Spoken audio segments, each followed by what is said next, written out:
Hey everyone, today I want to talk to you about a quick tip in relation to brand positioning. We get this question a lot. How do we position yourself, or how do you set yourself up for a differentiation between your competitors? I'm going to take a very simple sample first and then teach off that example, or talk off that example. I'm going to teach. But let's look at it from a standpoint of the shoe industry. For decades, they're in the basketball space.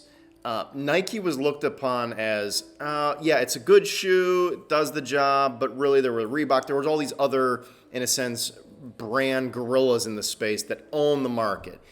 And then there was a guy who came along who decided to go meet with them, even though he was kind of reluctant, and his name was Michael Jordan, the best that ever lived, the GOAT. I know, Christian, I know haters. But here's the thing. He said, you know what, he decided to go in with Nike, and look at the nice decision they made when it came to quality, speed, and all the things that they do. Now, is there a difference between Nike and Adidas and Reebok? To be honest, some people, once you start buying a specific shoe, you kind of stick with it. But let me talk about in the same space, talk about a different brand, and that's Tom's.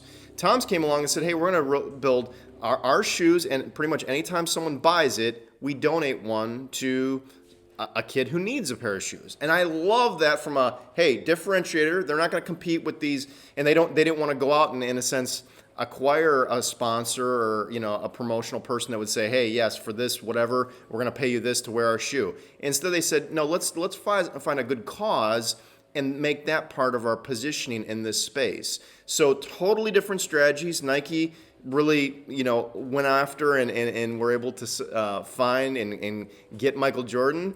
And yet Tom says, no, we're going to go on the focus being, we're going to give a child a pair of shoes for every purchase that's made.